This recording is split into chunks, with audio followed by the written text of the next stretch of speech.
By the end of this video, you will have designed your own coffee scoop here that is exactly 20 cubic centimeters. What's up? I'm Jonathan and welcome to Maker Tales, where I'm sharing my maker journey to help you go further in yours. So don't forget to subscribe and hit that little bell icon to never miss an opportunity to keep making. This video is all about making your very own coffee scoop, but more importantly, it's about how to do volumes within Blender, how to make sure that the volume that this picks up is exactly 20 centimeters cubed. Starting from a fresh Blender file, let's go ahead and create this coffee scoop. Now, the main precision part here is going to be the volume of the scoop itself. The rest of it is sort of the spoon, so you can go ahead and make this whatever you want. Don't know why I made a cube there, because we're making a cylinder. Now, of course, this is for my dimensions, so you can go ahead and change this to whatever volume you're wanting. But for me, I'm wanting 120 vertices here with a radius of 17 with a depth of 33.5. Now, down in the description is a little sort of technical drawing-ish of this volumetric part. Now, with that done, let's go ahead and take a look at the add-on that's going to let us calculate the volume, which is the 3D Print Toolbox, which has the statistics volume. And as you can see, we're a little bit too big right now. So let's go and do the changes to make this smaller. I'm going to take this into edit mode. We're going to do a loop cut right in the middle. Then I'm going to select this top face, go into vertex selection, go M, and I'm going to merge this at the center. Now, we're almost there already, to be honest. Then I'm going to go ahead and select the loop around here, and I'm going to turn this into a vertex group now, because this is what I'm going to go ahead and use to bevel it out and get the last little precision bit. But right this minute, doing another check on the volume, you can see we're already down to 20.2. I want this to be exactly 20. So I'm going to go and take this now into here, give it a bevel, and I'm going to go and limit it by the vertex group, assign the vertex group we just created. I'll give this 30. And then here, this is one that I had to play around with. I started with just going 4, then I did a volume check. It needs to be a little bit more, so I went 4.1 and so on and so forth. So the number we're looking for is 4.126. You put that in, you do a volume check, and bam, we are exactly 20 cubic centimeters.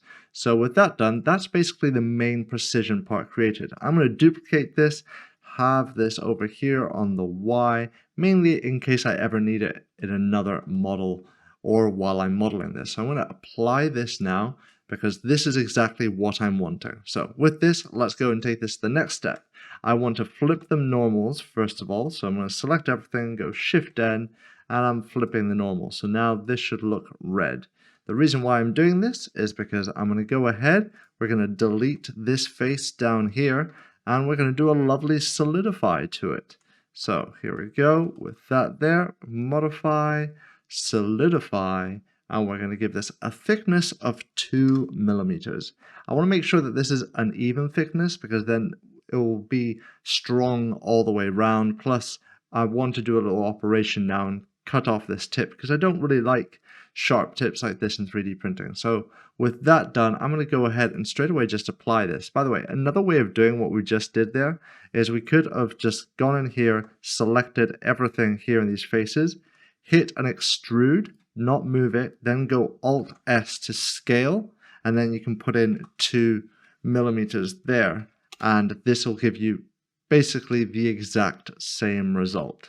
So with that done, let's go ahead and let's get rid of this spiky point. So we're going to go with a vertex snapping. I'm going to move my 3D cursor up to that top point there, and I'm going to create a cube. I want this cube to be 3 millimeters, and then I'm going to scale it, and I'm going to exclude the Z. So Shift Z to scale that up, and then we have to apply that scale. I'm going to then use the bool tool to minus that, so we get this lovely little cap end here. Now, I don't actually want to print it like that. I want that to be rounded off. So again, I'm going to go in here, going to select all this. You could go ahead here and do the whole vertex group and all the rest, but instead, actually no, I am going to do the vertex group. I'm going to go here, add a vertex group, click here, assign it. And the main reason why I'm doing this is because I want to show you use of the weld modifier. So we're going to go here, bevel, make sure that we're restricting this, the vertex group, to the one that we just created. go for about 30 segments once again, crank this all the way up, and of course, you know that because this is a bevel, we're going to have a whole bunch of points right there in the middle. So what we've got to do is go down here and apply a weld modifier. Now with this weld modifier, that's going to go ahead and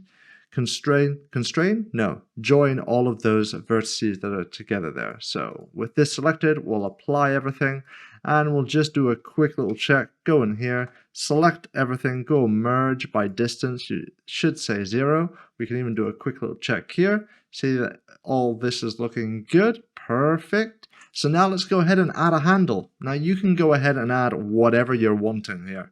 I'm going to add a very nice simple handle. So I'm going to take this again into edit mode. I'm going to add a loop cut, bring it all the way down. Then I'm going to go GZ2. So I have a 2 millimeters right there. Then I'm going to go into this view here.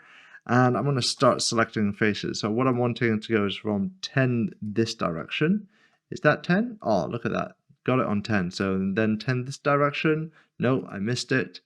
I'm taking a look at my scene statistics right up here, by the way. And then with that done, that's basically everything that I'm wanting. So I'm going to go E to extrude it out by 45. Hit enter. Then I'm going to scale it on the X to 0 to flatten it out. So this is a good point now if you're wanting to add a bevel, because there's plenty of geometry to do it, and there's plenty of space up and down. Not that much side to side, but you know what? That's a nice simple coffee spoon that I'm wanting to make here. So I'm going to go ahead here. I'm just going to add the bevel straight in here. I'm not going to bother doing it in any other way. As you can see, it's going a little bit weird there. That means that our overclamp is not set. I'll go and give this 30 segments once again. That's at the maximum it can go, which I am happy with and fine. I'm going to go ahead and select everything here. I'm going to do an X, do a limited dissolve, and set this to 0.1 so that we still have plenty of geo here. Then I'm going to select these two right here because I want to round that out. Perfect. Now we know that we have 2 vertices there and there that are going to be overlapping, and there's actually going to be a whole bunch of vertices all over the place right this minute. So I'm going to select everything, go merge by distance, and you see it's gone ahead and removed 25 vertices. Now you're going to see that we do have 2 faces here. So these 2 here that are going to come out as, I think what they call them, let's see what they're called.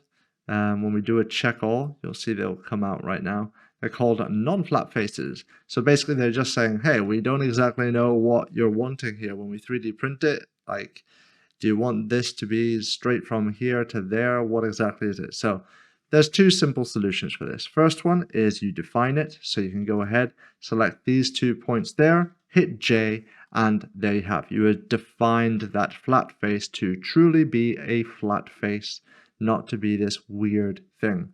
The other way of doing it is you could have gone into a modify. You could have done this lovely, where is it? Triangulate, and it's going to go ahead and add some geometry. But you see, that might not be the result that you're wanting. And for me, that is the result that I'm wanting because I think that looks cool. So I'm going to go ahead and I'm going to apply that. Now, we could have just given ourselves a little bit more work though, because we're going to go and select this, do another check all. You're going to see we're going to have some new things, 0 faces. Now, why do we have 0 faces? Well, we've just triangulated everything and things were super close up here. So what's going on? Well, we've got to clean up that closeness. So we're going to go here, merge again by distance, and this is just a little bit too high right this minute. We do need to set this to 0.01. And then when we do that, you'll see that we've just cleaned up 153 vertices, and that was right here in that area there. You'll see that if I select, they were all over the place. So now if we go ahead and we select everything and we do another check all, we've got 1 0 face. Let's go check it out. Let's see why you being problematic there. So it's just being problematic right here. Why are you doing that? So let's go in here. Let's just quickly fix this manually. We'll select this edge, right click, we'll subdivide it. We'll then select this face here. We're going to go X limited dissolve. No, we're going to delete the face. We're going to go with a vertex, select this vertex. Vertex snapping is on. So we'll go G, snap to there, Great. Now we're going to select everything, go merge by distance, and that is merged up that one vertex. So we're going to do check all, and you'll see that we have lovely zeros all over the place. This means this is perfectly set for 3D printing now. And all these overhangs, don't worry about it. It's just down here. It's saying, hey, what's going on with all this down here? Why can't I have that as an overhang? Well, you can, because that's not past 45 degrees. And we know 3D print design, that's going to be fine. So let's go ahead. Let's select this, go File, Export, STL, and let's get this set for 3D printing. So make sure you go only selected, and there we go. So just quickly, here I have it inside of Prusa Slicer, ready to slice away and print away. As you can see, we've turned out that it's come out perfectly. Right here, you can see what I was talking about with the triangulate, because we defined it through the triangulate modifier, so it's given it that little bit right there. But apart from that, all of this should be perfectly ready now to go and print. And there you have it. That's how to calculate volumes within Blender and design your very own simple coffee scoop. If you've gone ahead and made your own and put your own design twist on it, I would love to see it over on the Discord channel, which is linked down below. A huge thank you to my patrons. You guys are absolutely awesome, and I really do appreciate your support. And if you're enjoying what I'm making here and you think I'm worthy of your support, I would love to see you there too. Thank you for watching, keep making, and let the quest continue.